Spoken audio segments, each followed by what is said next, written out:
சுகஸ்வஸ்தி channel நேயர்களுக்கு அன்பான வணக்கங்கள். நீங்கள் மலேசியா ட்ரிப் பிளான் பண்ணுறீங்கன்னா உங்களுக்கு இந்த வீடியோ ரொம்பவும் பயனுள்ளதாக இருக்கும். இந்த வீடியோவை கடைசி வரைக்கும் ஸ்கிப் பண்ணாமல் பாருங்கள். மலேசியான்னு சொன்ன உடனே எல்லாருக்கும் ஞாபகம் வர பத்துமலை முருகன் கோயிலை பற்றி தான் இன்றைக்கி நம்ம பதிவில் பார்க்க போகிறோம். இதுவரை நீங்கள் எங்கள் சேனலை சப்ஸ்கிரைப் செய்யாமல் இருந்திருந்தால் மறக்காமல் சப்ஸ்கிரைப் செஞ்சுருங்க. கூடவே பெல் பட்டனையும் சேர்த்து ப்ரெஸ் பண்ணிடுங்க. இன்னைக்கு நம்ம பதிவில் பத்துமலை முருகன் கோவிலை கோலாலம்பூர்லேருந்து எப்படி போய் சென்றடையலாம், கோயில் உள்ளே இருக்கிற கட்டமைப்பு எப்படி இருக்கு, மலேசியா மக்கள் எப்படி முருகனை வழிபாடு செய்கிறாங்க, இதை பற்றி தான் பார்க்க போகிறோம். பத்துமலைக்கு ஈஸியாக போகணும்னா கேஎல் சென்ட்ரல்லேருந்து, அதாவது கோலாலம்பூர் சென்ட்ரல்லேருந்து கேடிஎம் ட்ரெயினை பிடிச்சோன்னா கடைசி ஸ்டாப்பிங்கே பத்து கேவ்ஸ் தான்.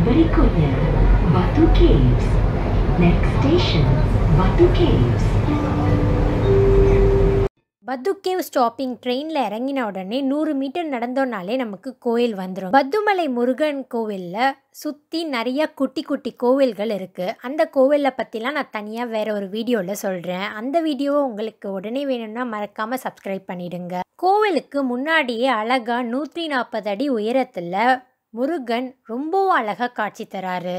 முருகனை பார்த்துட்டு அப்படியே நம்ம சைடில் நடந்து போனோம்னா அந்த கலரான 272 படிக்கட்டுல மேலே இருக்கிற பத்து குகையை நம்ம சென்றடையலாம். மேலே ஏறின உடனே திரும்ப கொஞ்சம் தூரம் படி இறங்கினோம்னா அழகான ஒரு முருகன் கோயிலை நம்ம பார்க்கலாம். ரொம்பவும் இயற்கையாக ஒரு மனிதர்கள் உருவாக்கினது அப்படின்னு சொல்ல முடியாத அளவுக்கு குகைக்கு நடுவில் அழகாகவே அமைஞ்சிருக்கு இந்த கோவில். இதுதாங்க ஸ்ரீ வேலாயுதர் கோயில் மூலஸ்தானம். இங்கே முருகன் குடவரை முருகனாக ஒரு குகைக்குள்ள அழகாக காட்சி தராரு. அவருக்கு முன்னாடி ஒரு வேலையும் வச்சு அந்த வேலுக்கு எப்போதுமே பாலாபிஷேகம் பண்ணிகிட்டே இருக்காங்க. நம்ம ஊர்லெல்லாம் பாலாபிஷேகம் குறிப்பிட்ட நேரத்தில் தானே பண்ணுவாங்க.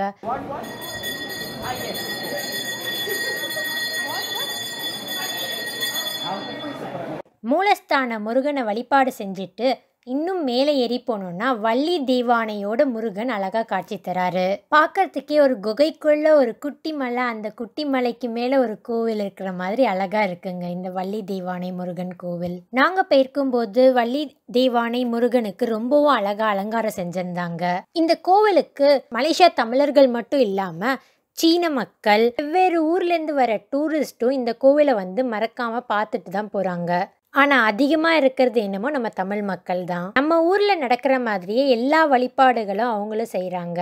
பால் குடம் எடுக்கிறது, அழகு குத்துறது, குழந்தைங்களுக்கு மொட்டை அடிக்கிறதுலேருந்து எல்லா விழாக்களையுமே அவங்களும் கடைப்பிடிக்கிறாங்க. நாங்கள் போயிருக்கும்போது ஒருத்தங்க முட்டி பொட்டி எல்லா படிக்கட்டும் ஏறி மேலே வந்து பால் குடத்தில் முருகனுடைய வேலுக்கு அபிஷேகம் செஞ்சாங்க. இங்கே இருக்கிற குகையோட அமைப்பை பார்த்தீங்கன்னாலே உங்களுக்கு தெரியும். இந்த வந்து ஒரு குகையை கொடைஞ்சி கோயில் கட்டின மாதிரியே இருக்காதுங்க, இயற்கை அமைஞ்ச கோயில் மாதிரியே இருக்குது. பார்த்தீங்களா, நாங்கள் போயிருக்கும்போது எங்களுக்கு பிரசாதமாக புளியோதரை கொடுத்தாங்க. நம்ம ஊரில் செய்கிற புளியோதரை மாதிரியே டேஸ்ட்டாக இருந்தது. இங்கே அர்ச்சனை எல்லாமே செய்கிறாங்க. அதே போல் தைப்பூசம், பங்குனி உத்திரம் முதலான நாட்களில் வந்து ரொம்ப பிரம்மாண்டமாக விழாக்கள் நடத்துகிறாங்க. மலேசியா மக்கள் மொத்த பேருமே கூடுற இடமாவே இருக்கும் தைப்பூசம், பங்குனி உத்திர நாட்கள்லாம். இத்தனை அழகுகள் நிறைஞ்ச பத்துமலை முருகன் கோவிலானது மலேசியா நேரப்படி காலை 8 மணிலிருந்து மதியம் 1 மணி வரைக்கும் மற்றும் மாலை 3:30 மணி முதல் இரவு 8:30 மணி வரைக்கும் திறந்திருக்கும். நீங்கள் ஏற்கனவே மலேசியா பத்துமலை முருகன் கோயிலுக்கு போயிருக்கீங்கன்னா உங்களுடைய அனுபவத்தை கமெண்ட் பாக்ஸில் ஷேர் பண்ணுங்கள். நம்மளுடைய அடுத்த பதிவில் நாம் ராமாயண குகையை பற்றி தான் பார்க்க போகிறோம். பத்துமலைக்கு பக்கத்துலேயே இருக்குது, 50 மீட்டர் தொலைவிலேயே இருக்கிற ஒரு குகை தான் ராமாயண குகை. இப்போ ரீசெண்டாக உருவாக்கி இருக்கிற ஒரு குகைன்னு சொல்கிறாங்க. அதுவும் ரொம்ப அழகாகவே இருந்தது. அந்த வீடியோ நீங்கள் பார்க்கணும்னு நினச்சிங்கன்னா மறக்காமல் எங்கள் சேனலை சப்ஸ்கிரைப் பண்ணிடுங்க. இன்னைக்கு இந்த வீடியோ உங்களுக்கு பயனுள்ளதாக இருக்கும் என்று நம்புகிறேன். மீண்டும் உங்களை அடுத்த பதிவில் சந்திக்கும் வரை நன்றி, வணக்கம். இந்த வீடியோ உங்களுக்கு பிடிச்சிருந்தா லைக் பண்ணுங்கள், கமெண்ட் பண்ணுங்கள், ஷேர் பண்ணுங்கள், மறக்காமல் சப்ஸ்கிரைப் பண்ணுங்கள்.